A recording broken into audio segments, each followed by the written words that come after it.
And we are live.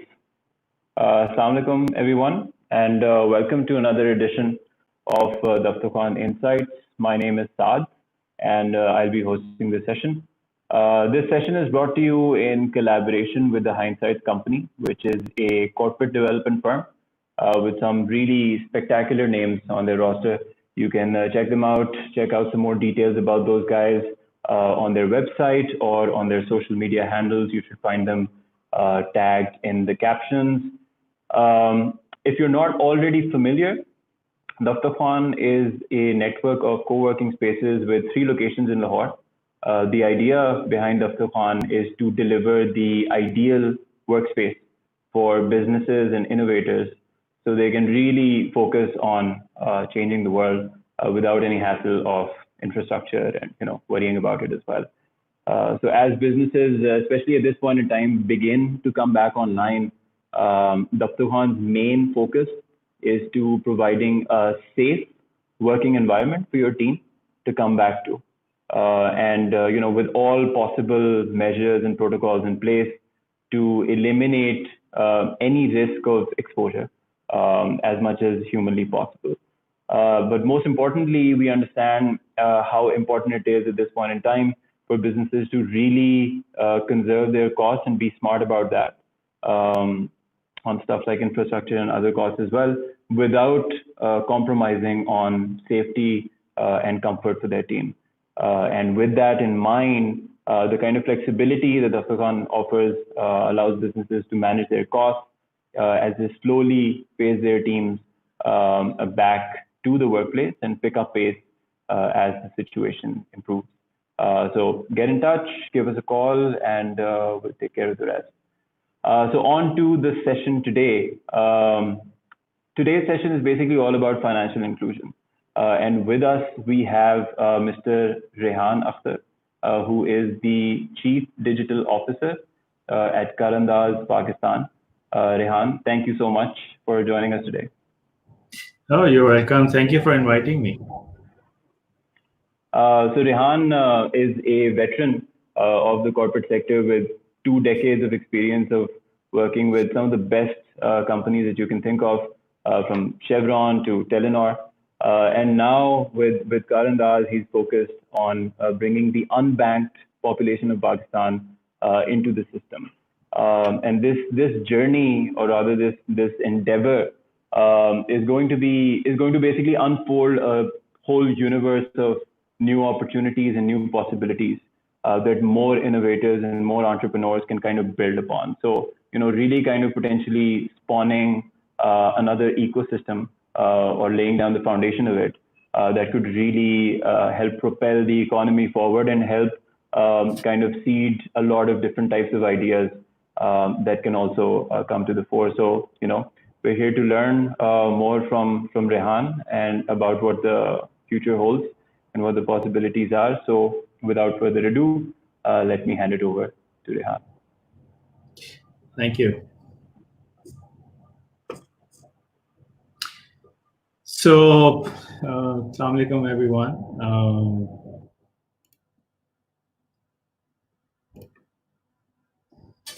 So, when I had a chat with Saad that we should do something on financial inclusion as well. So, I was really grappling with what kind of a topic or the title of the topic should I choose.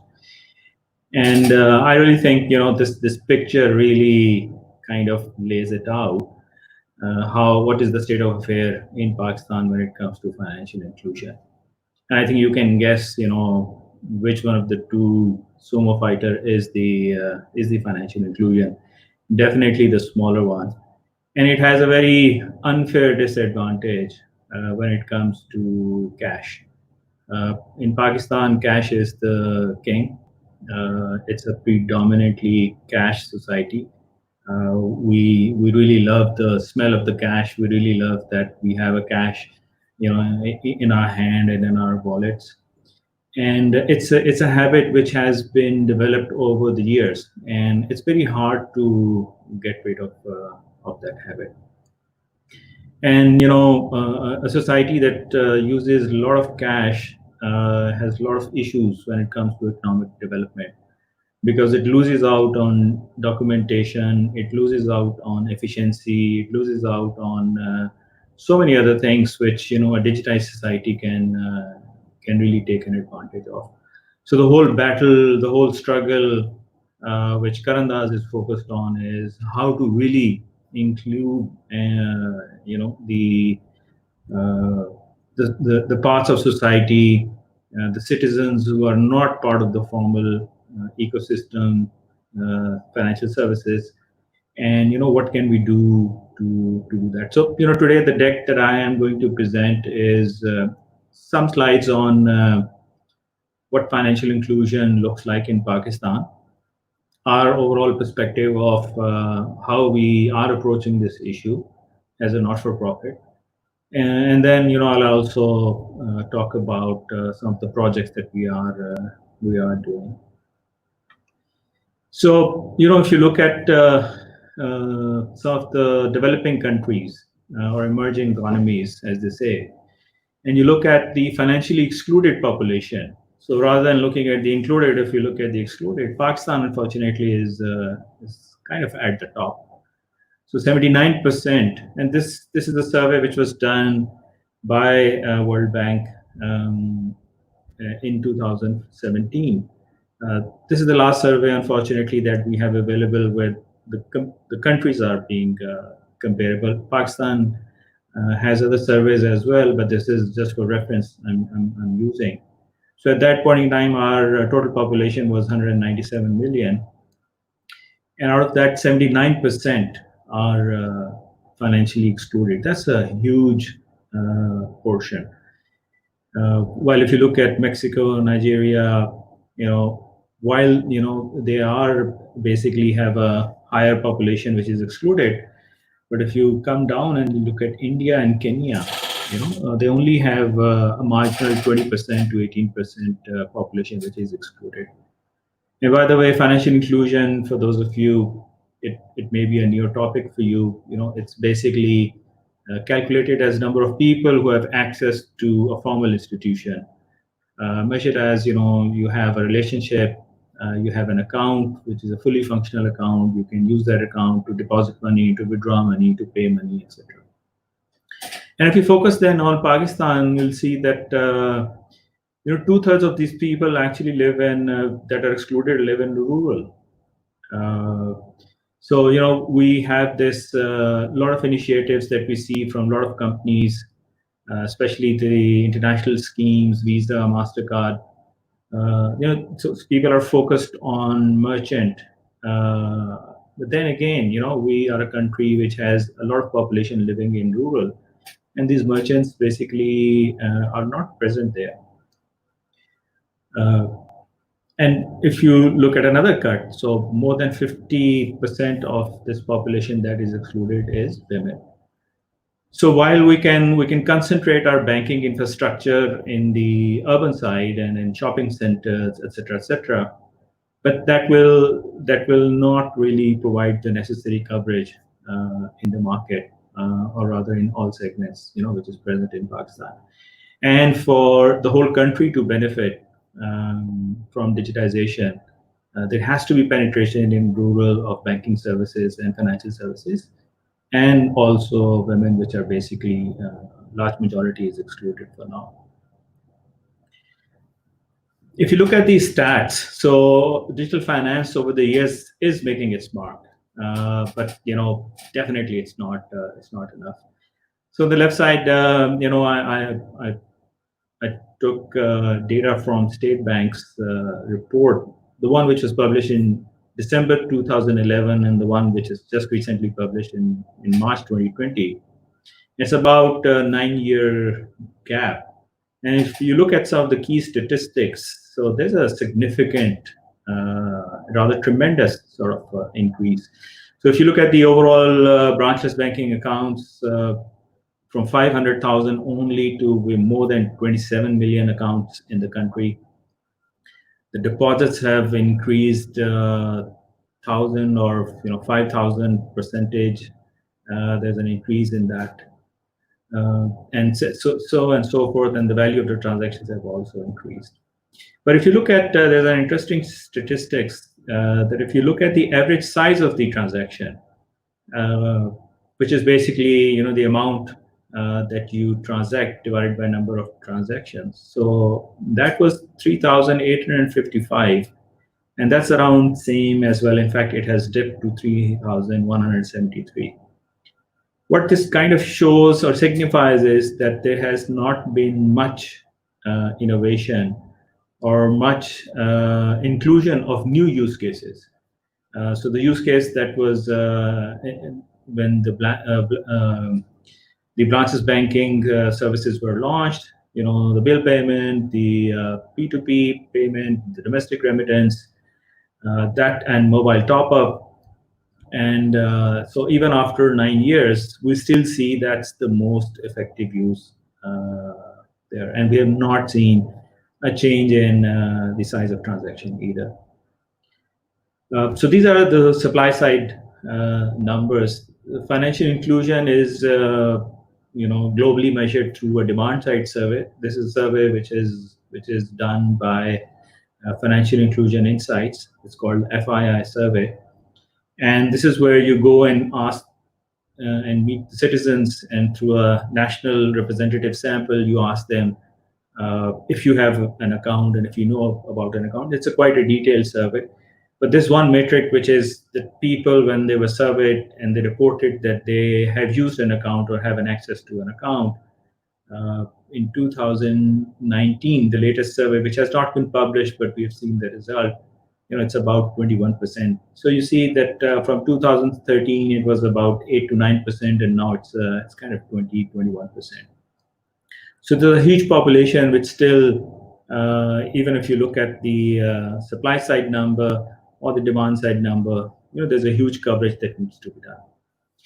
So when we were designing this program for financial inclusion in conjunction with Bill and Melinda Gates Foundation, so we looked at that, you really can't cover the whole market with one product and assume that everybody needs the same.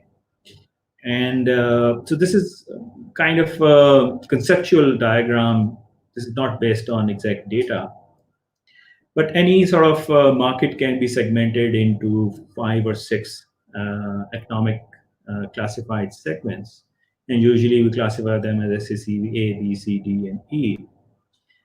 And if you look at the curves of financially served, so I would imagine, and this is our hypothesis, that there's a large portion of maybe SEC A, which is financially served, which basically means that they have a formal relationship with the bank. And then there's a sliver when it comes to SECB, SECB, and SECC, etc. But there's a big portion which is financially underserved. Underserved is that they have some relationship, but the relationship breaks up. And they don't go back to a formal institution, and there's a huge unbanked population which never got access to financial inclusion. The whole idea of looking at the market from this lens is that while we do expect that the financial services, the digital financial services, the business models, the fintechs will go and cover the masses, but each segment represents different need. And maybe we need to tweak, we need to change, we need to understand what those products, what those services should be, what those needs are for the customers belonging to each of the segment. Because if you look at SECA, where there is money, compared to SECC, where there are people even who don't have money, how do you build a financial services product on a sustainable level, on a sustainable basis, which can a person in the bottom of pyramid can also use. Another way to look at it is a more kind of level of poverty basis if you segment the market. And if you look at different segments which can be classified, so from extremely poor to chronic poor to transitory poor. So the transitory poor are who keep falling into poverty and keep coming back. So any economic shock, somebody becoming sick, or any responsibility which has an economic angle to it, falling on the shoulder of these people will push them into poor. And there's some economic activity which will take them out, but they keep coming, going back to the poverty level and then keep coming back as well. And then there are vulnerables and non-poor, and of course, the top of the pyramid.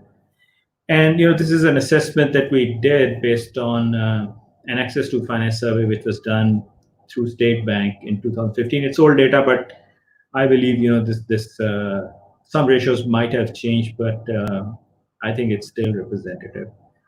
So about 16% are formally banked, and they would kind of be the non-poor, the ones who banks want to have a relationship with, the ones who the banks know how to make money off through float or interest or those kind of things. And then there's a huge portion, about 24%, which is covered by the informal market. So when you need money, and if you're poor, you go to your family, you go to your friends, you go to the loan sharks, and they basically cover a huge portion of the market as well. And then there's a complete portion which is financially excluded. So historically, there has been different sort of angles or theories of how to cover this whole pyramid. So there's safety net programs like Benazir Income Support Program, which basically give stipend, unconditional cash stipend to the extremely poor. And then there's insurance or credit or even microcredit, which is given by a microfinance institution. But if you see, all these areas cover a part of the overall population. But if you look at payments, and this is a hypothesis which was created by Bill and Melinda Gates Foundation quite a few years ago, that if you start targeting payments as the way to include people into financial services, because everybody pays, even if a Benazir income support beneficiary is receiving payments, receiving her stipend, so it's a payment. And similarly, if you are giving a payment to a merchant or sending money or anything, so the payment has a very different sort of connotation or relationship of an individual to the financial services compared to credit, where the interest could be predatory, deposit, where the returns may not be that lucrative, et cetera, et cetera. So our theory, or our change theory, so to say, is basically based on the fact that if we can have a universal payments mechanism, or if we can motivate the market that payments could be, or payment services could be provided to all and everyone, we believe that could be the mechanism, or that could be the vehicle to drive financial inclusion in the country. And more we see in many different countries in the world that this theory of change is now heavily subscribed and heavily adopted. And payments not only sort of help digitize the economy, but or digital payment rather, it also sort of roots out so many other issues like corruption. It brings in transparency.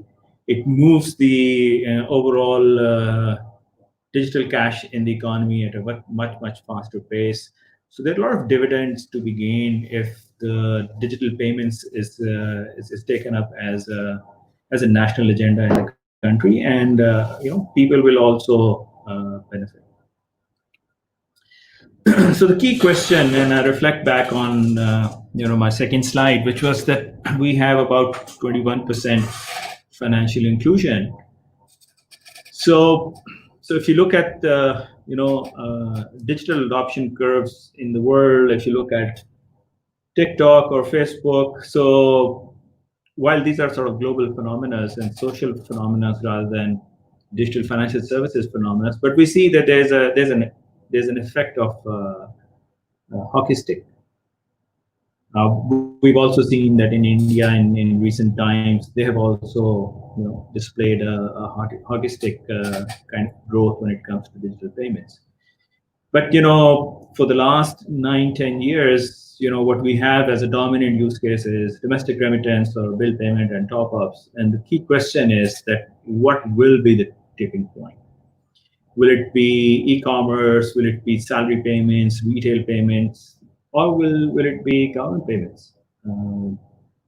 So while we designed the intervention and the overall DFS program in Karandaaz, so we basically look at all these factors, and then we figure out that what could be our role, and what is it that we need to do. In a sort of very basic term, financial inclusion, which is access to accounts, formal accounts. So there are basically three simple steps that one needs to do. The onboarding has to be easy. So if anybody wants to subscribe to an account through mobile or even otherwise, depending on his or her choice, the onboarding should be very easy. There should be very less burden on the citizen, on the user to get on board. It should not take a lot of documentation, and it should not be burdensome. There has to be a relevant use case. So whichever segment I belong to, the financial services should serve one of my core needs. And depending on what my background is, the banks should, or the banking services should be able to come up with a very specific tailor-made product for me, which is very much doable in this day and age. And the third area is interoperability. We could have closed loops where I use one bank as a predominant bank, but I actually like product from another bank, and I cannot sort of subscribe or cross-subscribe. If you look at digital platforms like Facebook and other platforms, you see there's a lot of cross pollination, cross availability, and that is basically interoperability. Interoperability, what it does is it opens up the possibilities, and it does not sort of restrict the customer that they have to be a customer of X to do Y, or vice versa. And we feel that interoperability is something which is very crucial to really increasing the reach. We recently saw that you can now download EasyPaisa app, and a non-Telenor customer could also use EasyPaisa. I think it's been quite a while, but I think for EasyPaisa it took some time to reach to that decision. So the more interoperability is there, the less restrictions are there. The access will be much more easier, and it will open up. So one key question we asked ourselves when we design an intervention for the market is that how do we create a connected effort? Because even from our funding perspective, it's a limited funding that we have. And so what we did was we mapped a user in the center, and we said, okay, if I'm the user, and assuming that I'm economically active, that I have money, or even if I don't have money and if I'm subsidized by the government, so what are some of the interactions that I would be doing? And we mapped out at a very high level, and I'll just very briefly take you through them. So as a user, one of my predominant need is to either send money to someone, be a peer user. There's a lot of economy that goes around where it's a peer remittance, but it's actually I pay somebody for a service. It could be something that I purchase. So the domestic remittance, the P2P remittance, is a huge portion of any digital financial services ecosystem, and it's kind of in all countries that you see, it's a predominant use case. And similarly, I need to receive money, there as well. And there are issues in the current ecosystem, in the current modeling, and I'll talk about it, in a later slide. Then I could be going to a merchant and purchasing something, and the merchant could be, a Karyana store, or it could be the utility bill payment. So we've kind of categorized all in one area, and it could be the school where I pay fee for my kids. Then I have an interaction with the agent. I either cash in or cash out if the money that I have is in cash. Then there could be a relationship with my employer. It could be a company that I work in, or it could be if I'm domestically employed. It could be my employer there, but a salary that I get there. And then with the government, I have a relationship that I either pay tax. So my interaction with the government is taxes or challans or all sorts of things, and or either I receive a refund or subsidies or stipends depending on which SEC class I belong to. And then of course with the banks, I have a relationship of either having open an account for savings, or credit or insurance or those kind of things. And then this is a new category, fintechs, which has come up, and I think everybody knows about it, which basically accelerates and the relationship with the banks and disrupts some of the value chains and bring value. So keeping the pyramids, and when we look at the when we put the user in the center, we basically divide the whole market ecosystem into 8 kind of development building blocks. And there are supply side interventions that one could do, or there's a demand side interventions. There are many development programs which focus on demand side, which are designed to change the social and cultural norms. So for example, if you look at contraceptives, a lot of work is done on changing social and cultural norms, while ensuring the supply is also kind of there, and so on and so forth. But a complete sort of change in the behavior of the society can only be achieved if there's work which is done on the supply side as well as the demand side. Karandaaz focuses on the supply side. We believe that there are a lot of issues in the supply side which, if corrected, can really open up the supply and have the supply reach to every nook and corner of the country. And definitely, the demand side work also needs to be done. But if we once fix the supply and the fundamental issues that I'll talk about, we believe that the access can be increased manifold. And if you look at the supply side development blocks, there are about 5. So the first one is the infrastructure. So in Pakistan, while in closed loop, the infrastructure is good. So if I have to send money to another user who's also in the same bank, it works fine, it works well. But when you talk about sending money to another bank, sometimes the digital infrastructure is available, sometimes it's not. It could be because of the internet layer that we have, that's patchy, or that's not really up to the mark when it comes to quality of service. It could also be that the IT infrastructure of the banks who are participating is not that robust or up to the mark. So there are unavailability issues which we face.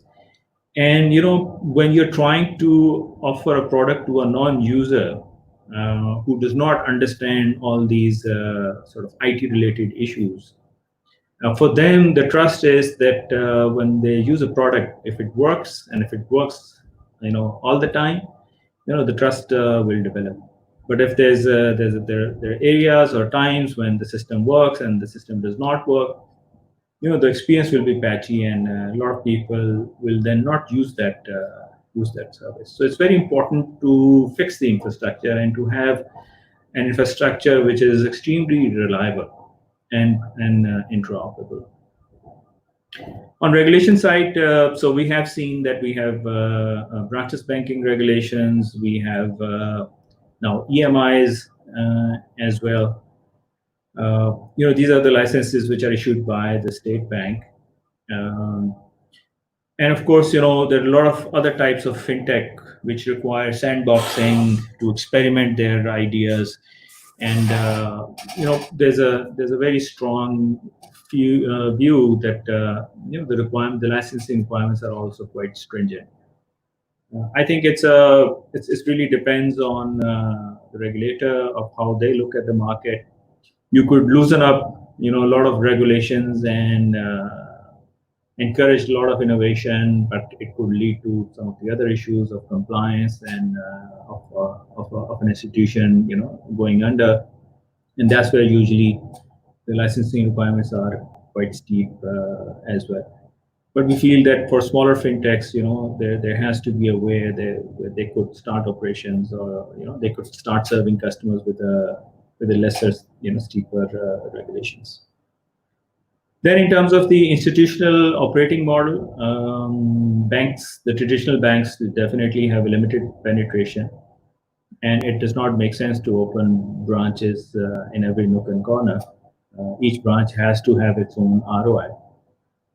The microfinance bank are still sort of on the borrowing side, just 5.5 million active borrowers.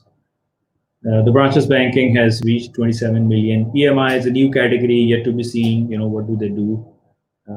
Then institutions like Pakistan Post, who have handled mobile money through money order, actually, they have the reach, they have the infrastructure, but it's old and outdated, and it's not really relevant for when it comes to digital infrastructure. So you have to have institutional operating models which can support the demand in the market.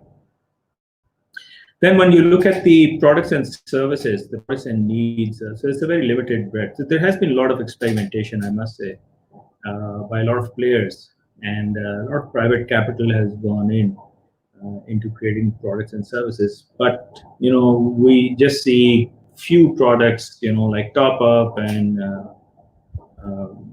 utility bill payments and P2P, and these are the only products which basically have some traction. And then we also feel that the players actually, when the industry started by Easy Paisa, it very quickly went into a market share fight.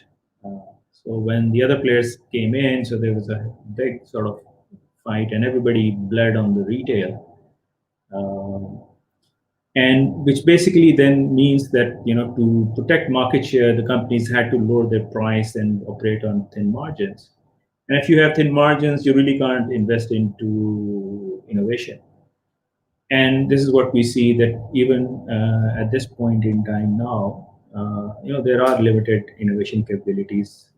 I would say only the top bigger, larger banks would have innovation capabilities end to end, and they are now investing into it. But when it comes to breeding ground for fintechs, for example, sandboxing or other tools, they're just not available. I'll very briefly sort of cover the demand side as well, where as a social norm, it is considered that women, which basically when I talked about in my first slide that more than 50% are women who are excluded, it is considered that they don't need to. They're not the ones in the household who need to do financial services. So it's the job of the man. So there's a huge barrier there. And then a lot of women actually, especially who are the homemakers, they do, even if they have access to money, of the household money, they do not own their own money, and hence the real need to open their own account, that's not there. And then there's another issue that a lot of SIMs, are not in their name. So I think if you look at the SIM ownership, I believe 10% or less than 10% is the number which is basically registered in the woman's name. So there are a lot of social and cultural norms which basically do not allow access to go to women, even if they're willing to subscribe to financial services. And then, of course, in mindset, cash is the king. Undocumented is speedy. Nobody wants to document their transaction. There's a huge sort of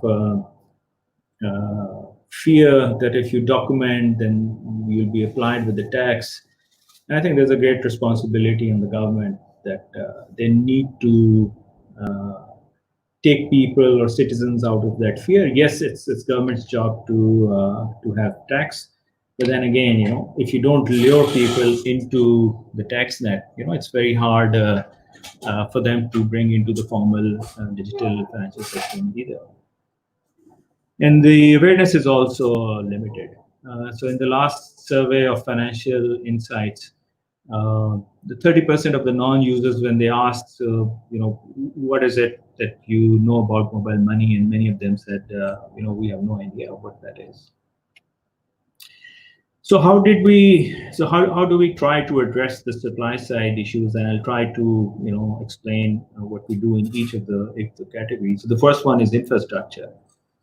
And for that, we're working with the State Bank of Pakistan. I think it's a project which is well known now, micropayment gateway.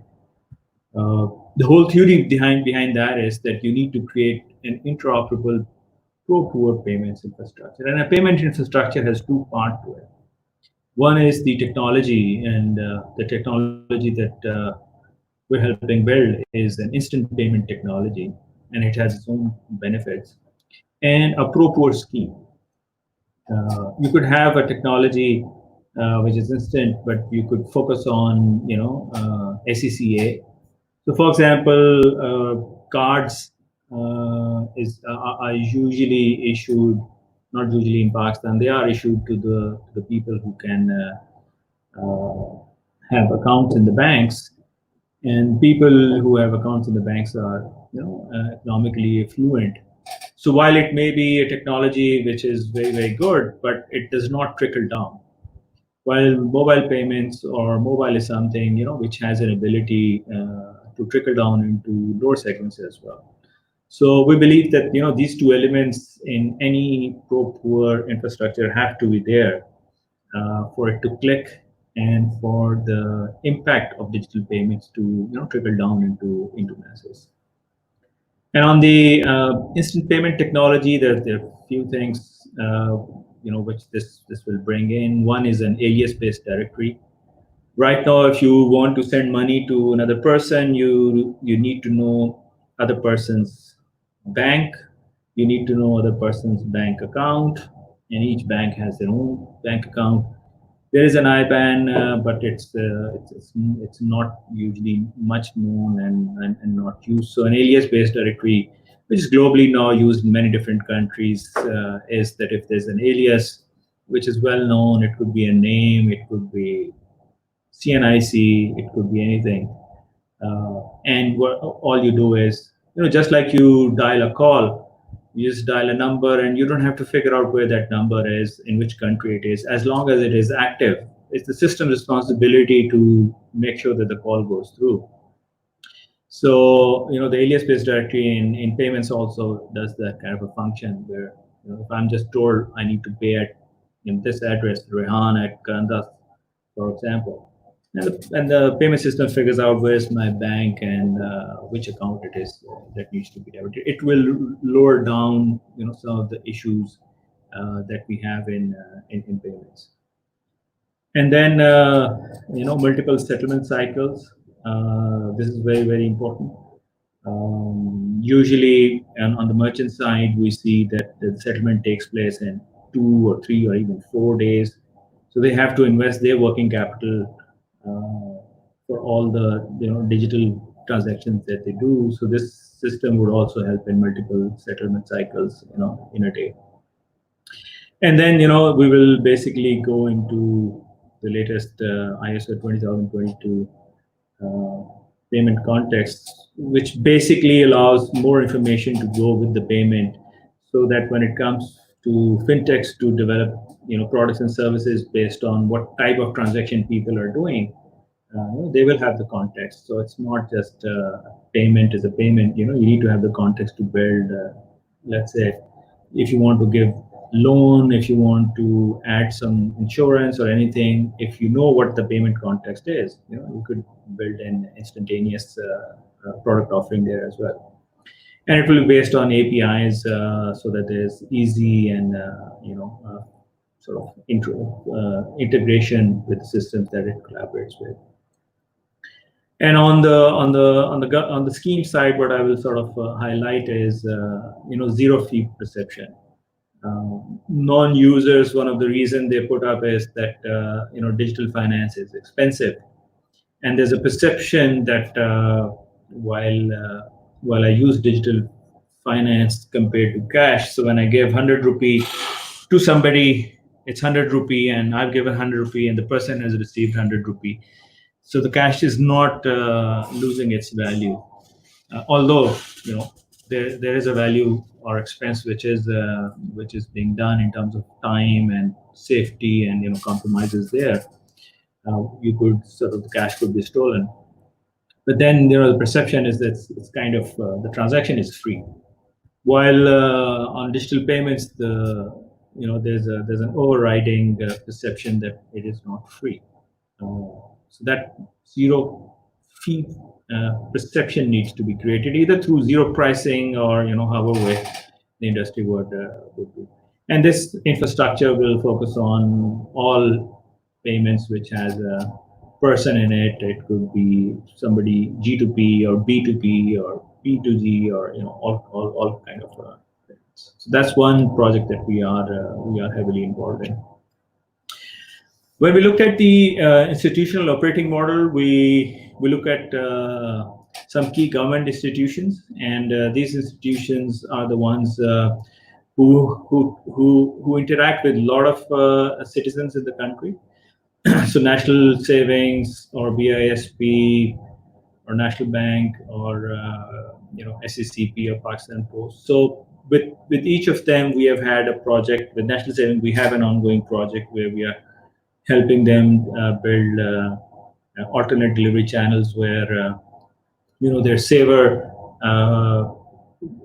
has now a digital account at the back end, but is not connected through the ATM network. So we're helping them connect with the ATM network, and soon, hopefully in a month or so, they will be launching a debit card of their own. So then these savers do not have to go to the branch to withdraw the money. They could walk into any other branch, any other ATM, and just take out money.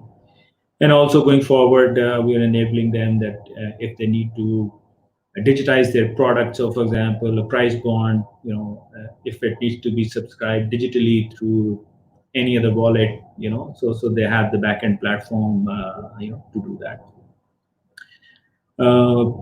With all these government institutions, I think the biggest challenge, and the change is slow and gradual, but I think the biggest challenge has been that with the leadership change, the change kind of goes back to point zero, and we have to start working and convincing the new management to take the agenda forward.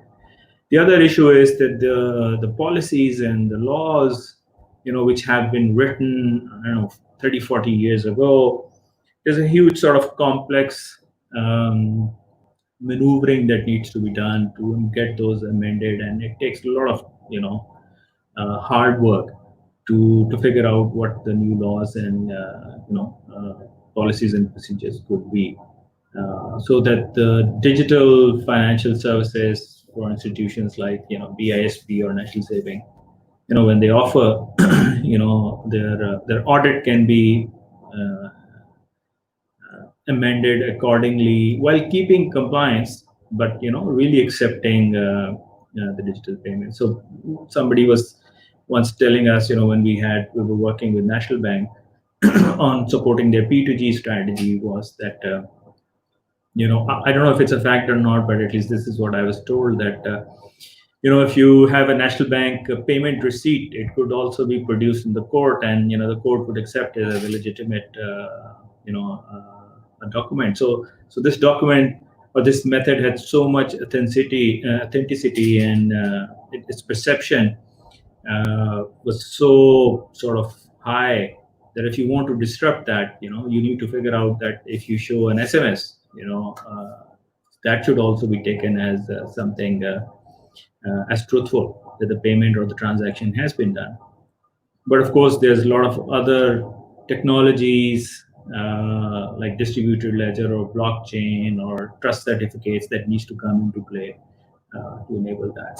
So just digitizing the payments will not sort of change the behavior. So I just wanted to show that there are multiple institutions at the government level that we work with, and it's a whole inertia that we sort of try to fight against, and there are very good sponsors that we have found in these institutions who are taking the work forward. So on the product side, what we do is we have two main categories of our intervention. So one is value chain digitization projects. So these are any value chain that we have. We did one project with Faisalabad Pepsi distributor and their retailer, and trying to help them digitize the financial services and the digital ordering and those kind of things. We did that with Bank Alpha. This is 2 to 3 years ago. So now we're looking at other value chains as well. It could be finished goods. It could be any other formal value chain where there's an efficiency that could be created, and we could also digitize the payments. One new category that we have very recently introduced in the market is that we really felt that when it comes to product design, I've been a product manager myself, and there's always a bias that if I can use it, anybody can use it. With no sort of disrespect to the product managers out there, but if you analyze the products, so it's very sort of disheartening to see that there's some very basic UI UX errors.